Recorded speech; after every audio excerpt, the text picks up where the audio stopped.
Hi viewers, welcome to our channel. ప్రస్తుతం మనతో పాటు సీనియర్ జర్నలిస్ట్ దాము బాలస్తన్న వారితో మాట్లాడదాం. నమస్కారం సార్. నమస్తే.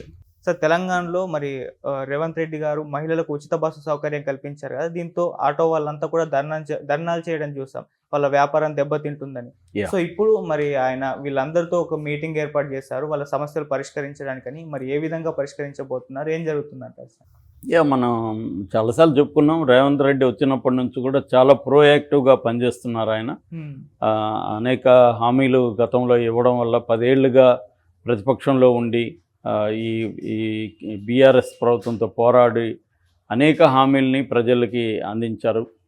ఆయన పాదయాత్ర చేసినప్పుడు కావచ్చు, అనేక సభలు లో పాల్గొన్నప్పుడు కావచ్చు, టీవీ ఛానల్లో ఇంటర్వ్యూలు ఇచ్చినప్పుడు కావచ్చు, ఆయన అనేక హామీలు అనేక వర్గాలకి ఇచ్చుకుంటూ వచ్చాడు. అవును.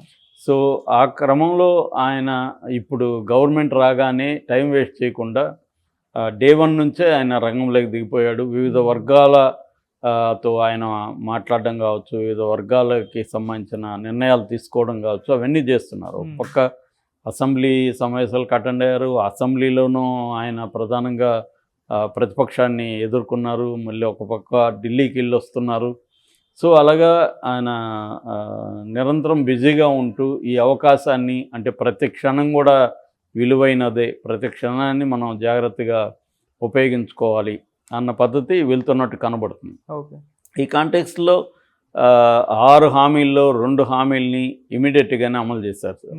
7వ తేదీ వాళ్ళు ప్రమాణ స్వీకారం చేస్తే 9వ తేదీ సోనియా గాంధీ పుట్టినరోజు సందర్భంగా 2 హామీల్ని అమల్లోకి తీసుకొచ్చారు. అందులో ఒకటి ఈ మహిళలకు ఉచిత ఇది. సో అందులో ఉచిత బస్సు పథకం అయితే పెట్టారు. రెండవదేమో 10 లక్షల వరకు ఆరోగ్యశ్రీ. ఈ ఆరోగ్యశ్రీకి సంబంధించి పెద్ద వివాదాలు కానీ గొడవలు కానీ ఏమి లేవు. అది ఎప్పుడు వస్తుందంటే రేషన్ కార్డులు వచ్చిన తర్వాత ఆరోగ్యశ్రీ వివాదాలు కూడా వస్తాయి. ఎందుకంటే రేషన్ కార్డుకి అది లింక్ కాబట్టి రేషన్ కార్డులు ఇంకా ఇవ్వలేదు. ఇప్పుడు ఈ నెల 26 నుంచి రేషన్ కార్డులకి అప్లై చేసుకోమన్నారు. అది పెద్ద వివాదం అవ్వబోతుంది. ఎందుకంటే 90 లక్షల రేషన్ కార్డులు ఇప్పటికి ఉన్నాయి, కానీ 2,85,00,000 మంది అప్లై చేయబోతున్నారు. మొత్తం 3,80,00,000 మంది పాపులేషన్ ఉంటే 2,85,00,000 మంది అప్లై చేస్తున్నారు. అంతమందికి ఇచ్చే పరిస్థితి లేదు. అందుకని ఈ 90 లక్షలకు కూడా తగ్గే పరిస్థితి ఉంది. యాక్చువల్గా 90 లక్షలని బీఆర్ఎస్ ప్రభుత్వం ఈ 10 ఏళ్లలో దాని జోలికి వెళ్ళలేదు. వెళ్తే మళ్ళీ రకరకాల ప్రాబ్లమ్స్ వస్తాయి. కానీ కాంగ్రెస్కి తప్పదు. ఎందుకంటే వీళ్ళకి అనేక హామీలు ఇచ్చేస్తారు. ఆ హామీలన్నీ కూడా రేషన్ కార్డుకి లింక్డ్ కాబట్టి అది ఫేస్ చేయాలి.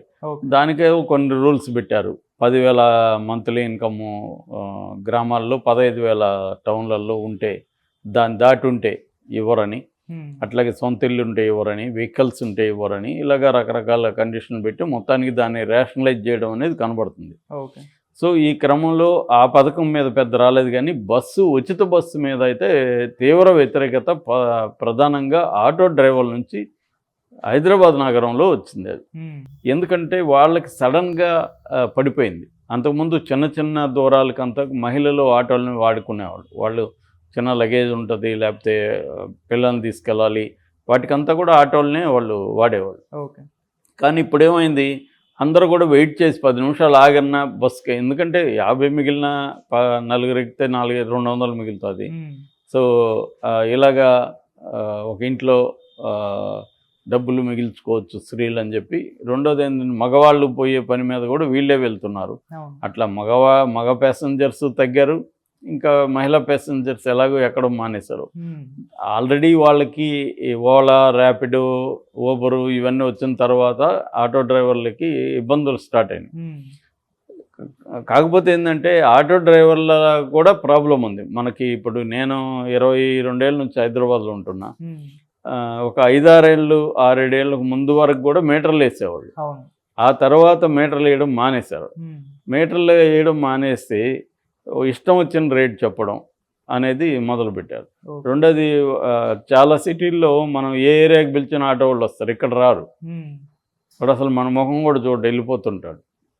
మనం అడగగానే. అవును. సో అలాగా యాటిట్యూడ్లో చేంజ్ వచ్చింది. దాంతో ఆటో వాళ్ళ మీద జనాలకు కూడా ఒక వ్యతిరేకత వచ్చింది. ఆల్టర్నేటివ్ లేక వాళ్ళు గత్యంతరం లేక వెళ్ళేవాళ్ళు వీళ్ళు చెప్పిన రేట్లకి అంతా. ఎప్పుడైతే ఊబర్లు ఇవన్నీ వచ్చేసాయి, అందులో ఆటోలు ఉన్నాయి, బైక్స్ ఉన్నాయి, అన్నీ ఉన్నాయి. సో వాటిని ప్రిఫర్ చేయడం మొదలుపెట్టారు. దాంతో వీళ్ళకి కొంత ఇబ్బంది స్టార్ట్ అయింది. అయినప్పటికీ కూడా కొంతవరకు వాళ్ళు సర్వే కాగలుగుతున్నారు. కానీ ఇప్పుడు ఏమైందంటే సడన్గా ఈ ఉచిత బస్సు అనేది వాళ్ళకి దెబ్బ కొట్టేసింది.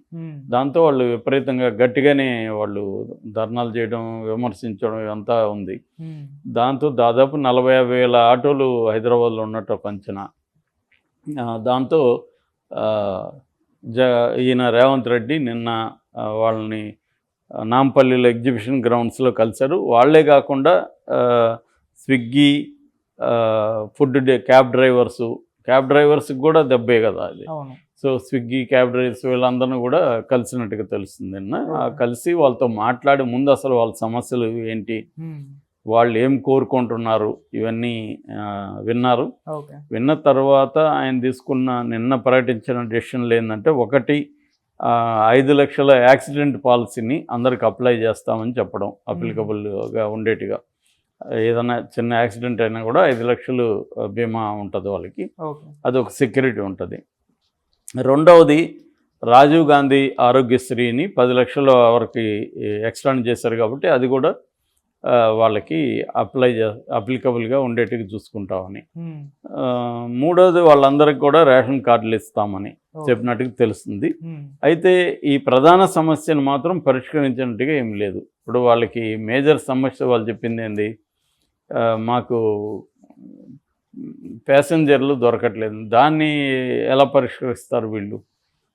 దానికోసం ఇప్పుడు బస్సుల్ని ఆపలేరు, ఆ స్కీమ్ని తీసేయలేరు, లేదా బలవంతంగా ఉమెన్ని దాంట్లో వెళ్ళమని చెప్పలేరు. వాళ్ళే మీటర్లు వేసి వాళ్ళు కానీ ఒక రేషనలైజ్ చేస్తే ఎక్కుతారు ఖచ్చితంగా.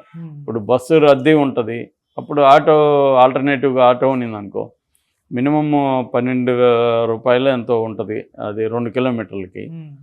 అంతా వాళ్ళు 2 కిలోమీటర్లకి 50 రూపాయలు లేకుండా రావట్లేదుగా వాళ్ళు. ఇప్పుడు మినిమం అంటే 50 తీసుకుంటున్నారు. కాబట్టి అది వాళ్ళు కూడా తగ్గితే ఏమన్నా వస్తారు. వాళ్ళకి ఏమన్నా సబ్సిడీస్ ఇవ్వడం, గ్యాస్ కానీ లేకపోతే డీజిల్ కానీ, డీజిలే వాడతారు కాబట్టి కొంతవరకు గ్యాస్ కూడా వాడుతుంటారు. అలాంటివి ఏమైనా ఇవ్వడం తీసుకోవాలి. అవి అయితే ఏమి లేవు.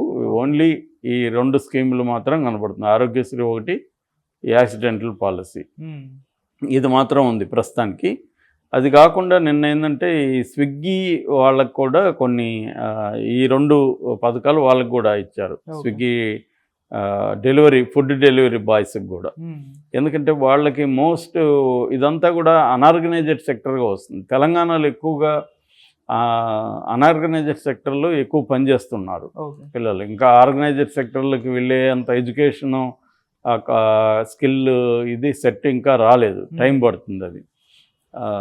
సో అందుకని ఇట్లాంటి అనార్గనైజ్ సెక్టర్ మీద మేము ఎక్కువ పట్టించుకుంటామని కదా రేవంత్ రెడ్డి అన్నాడు. గతంలో అనేక సార్లు మన రాహుల్ కూడా హామీ ఇచ్చాడు.